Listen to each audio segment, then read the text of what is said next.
자, 그럼 중력과 속도를 측정할 수 있는 실험들은 어떤 것이 있는지 먼저 한번 우리가 리뷰를 해보도록 합시다. 자, 첫 번째로는 시간 기록계를 이용하는 방법이 있습니다. 시간 기록계는 다음과 같은 그림에 나와 있는 타점을 찍는 기록계가 시간에 따라서 지나가는 테이프에다가 점을 찍는 방식으로 작동을 하는 겁니다.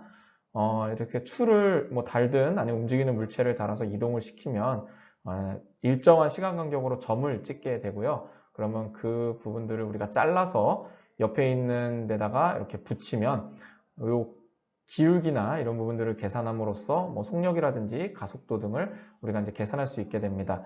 요게 이제 종이에다가 점을 찍는 방식이라서 물리적으로 찍을 때는 좀 마찰이나 이런 것 때문에 오차도 생기기도 하고 좀 정밀함이 좀 떨어지는 경우가 있습니다. 그래서 예전에는 많이 사용했는데 요즘은 잘 안 사용하고요. 예전에는 이 시간 기록계를 전기로 이렇게 지져가지고 그 마찰을 좀 최소화시켜서 좀 개량시키는 그런 것들도 있었습니다. 두 번째로 사용할 수 있는 방법은 포토게이트를 이용하는 방법인데요. 마찬가지로 보일 수 있어요. 그래서 일정한 간격으로 가려진 투명한 자가 있어서 얘를 포토게이트로 통과하게 만듭니다. 그러면 포토게이트는 빛이 이제 쏘아질 때 가려지면은 그거를 이제 인식을 하는 거죠. 그래서 그 가려지는 시간 간격을 측정을 하는 거라고 보면 될 것 같아요. 그래서 시간에 따라서 어떻게 가려지는지를 측정하면 우리가 VT 그래프를 그릴 수 있고 그 기울기를 이용해서 중력과 속도를 측정할 수가 있겠죠. 자, 세 번째는 여러분들이 아마 학교에서 많이 해봤을 법한 트래커를 이용한 분석입니다. 그러니까 운동에 대한 영상을 촬영을 해서 그 영상을 트래커를 가지고 분석을 하는 거죠.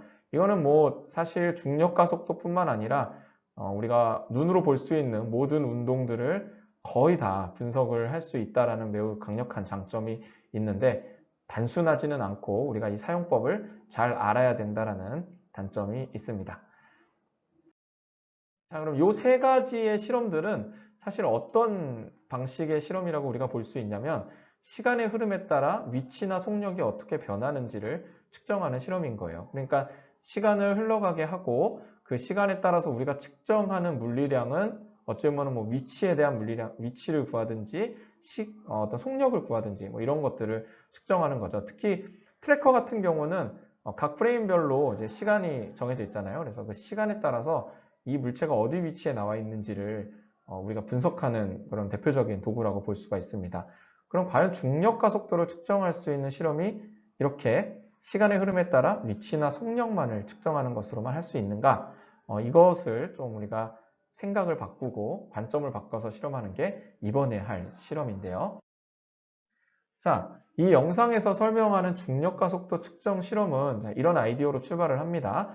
우리가 잘 알고 있는 등가속도 운동 방정식을 사용을 할 건데 높이가 h인 곳에서 시간이 0초일 때 그리고 처음 속도도 0이라고 주어진 상태에서 자유낙하를 시키면 아무튼 몇 초 후인가가 이 물체가 지면에 도착하게 될 거예요. 그리고 우리가 굳이 이 도착할 때의 속력을 측정하지 않아도 우리가 중력과 속도를 측정할 수 있는 방법은 이 화면에서 보이는 바와 같이 등가속도 운동 방정식을 우리가 알고 있기 때문이죠. 초속도가 0일 때는 이동 거리는 2분의 1 gt 제곱으로 나타난다는 것을 알고 있기 때문입니다. 그러면 우리가 물체를 떨어뜨리는 높이를 처음에 설정해 주기만 한다면 우리가 측정해야 될 건 어떤 것만 있는 거예요? 시간만 있겠죠. 그럼 우리는 어떤 시간을 측정하면 되냐면 물체가 낙하하는 데 걸리는 시간만 측정한다면 중력과 속도를 알 수 있다는 결론을 얻게 됩니다.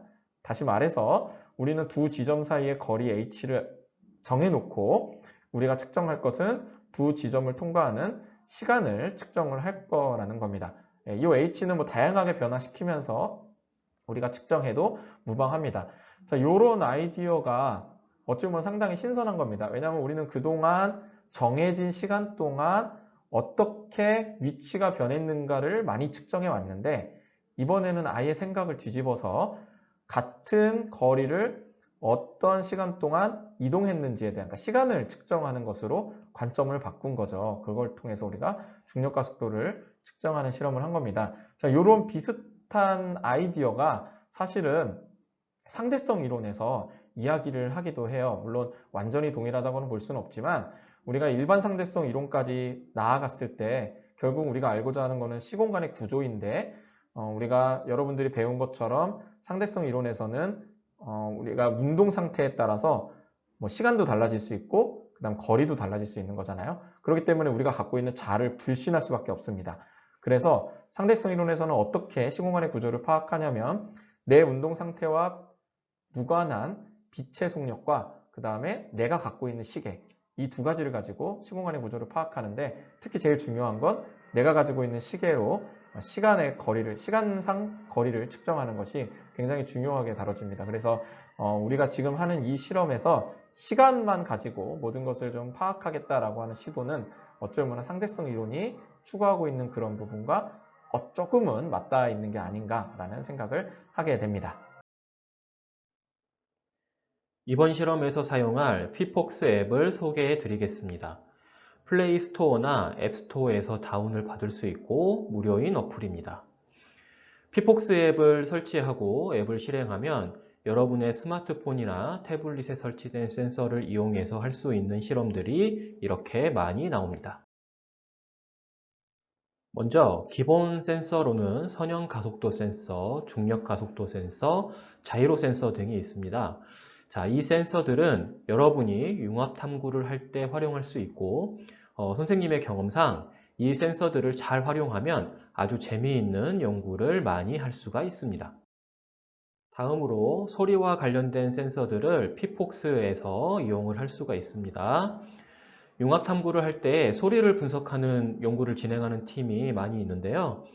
별다른 소프트웨어나 장비 없이 이 앱을 이용하면 스마트폰만을 가지고도 실험을 할 수가 있습니다. 그리고 여러 가지 역학 실험들을 할 수가 있습니다.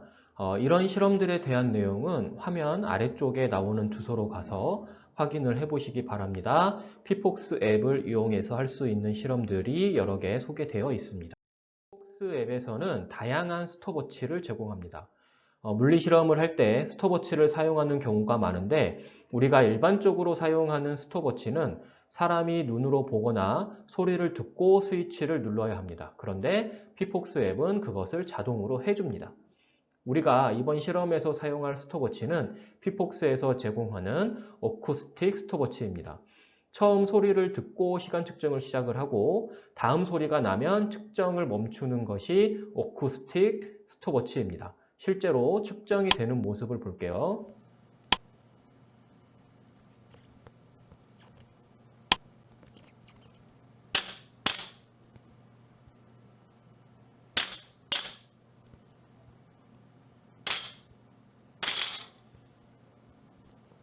어쿠스틱 스톱워치를 실행하면 이런 식으로 두 소리의 시간 간격을 측정해 줍니다. 이번 실험에서는 피폭스 앱의 어쿠스틱 스톱워치 기능을 이용해서 중력 가속도를 측정할 계획입니다.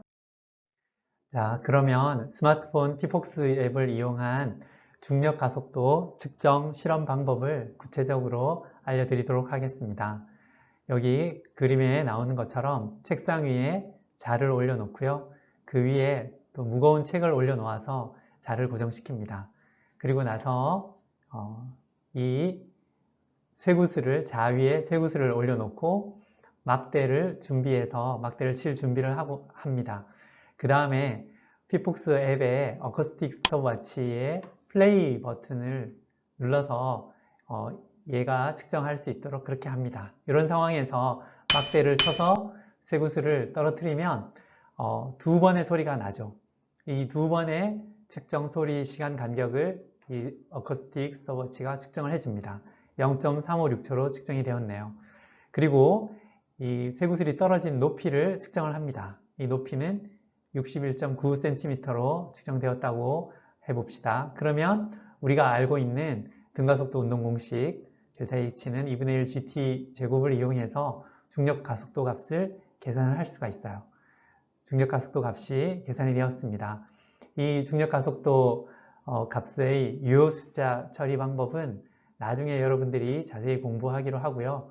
우선은 높이랑 시간이 유효 숫자 3개로 측정이 되었으므로 중력 가속도의 유효 숫자도 유효 숫자 3개로 3개로 하면 된다라고 알면 되겠습니다. 실험 장면을 구체적으로 보여드리도록 하겠습니다. 왼쪽에 있는 것처럼 책상 위에 자와 쇠구슬을 올려놓고 막대로 칠 준비를 합니다. 그리고 오른쪽에 스마트폰이나 또는 그 태블릿을 이용해서 피폭스 앱을 엽니다. 어쿠스틱 스톱워치를 열고요. 여기에 보면 스트레스홀드와 미니멈 딜레이가 있는데요. 스트레스홀드는 반응하는 소리 크기의 최소값이에요. 그래서 조용한 곳에서는 비교적 작게 하고 시끄러운 곳에서는 크게 하면 됩니다. 또 미니멈 딜레이는 반응하는 시간 간격의 최소값이에요. 그래서 높이가 낮은 곳에서 실험했을 때는 작게 설정하고 높은 곳에서는 좀 크게 설정하면 됩니다. 우리의 실험은 대략 여기 0.002 그리고 미니멈 딜레이는 0.3초 이 정도로 하면 실험이 잘 될 것 같아요. 네, 그러면 구체적으로 실험할 때의 주의사항에 대해서 말씀드릴게요. 막대로 자를 칠 때 쇠구슬이 튀어오르지 않도록 주의해야 됩니다. 이렇게 비스듬히 이렇게 치면 이렇게 쇠구슬이 이렇게 위로 튀어오르잖아요. 그죠? 이렇게 위아래로 치면 더더군다나 안 되고요. 수평으로 반드시 자가 수평으로 움직일 수 있도록 쳐서 이렇게 떨어뜨려야 됩니다. 그렇게 해도 쇠구슬이 약간 튈 수 있다는 점을 주의해야 됩니다. 그리고 여러분들이 집에서 실험을 하면 쇠구슬이 바닥에 떨어지니까 층간소음 문제가 일어날 수가 있어요. 그러니까 바닥에 이렇게 책 같은 것을 깔고 실험을 하면 좋을 것 같습니다.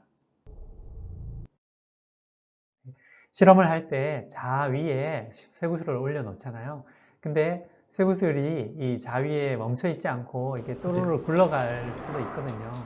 그러니까 그럴 경우를 대비해서 자 위에 약간의 홈을 파고 그 위에 쇠구슬을 올려 놓으면 실험하는데 도움이 될 거예요.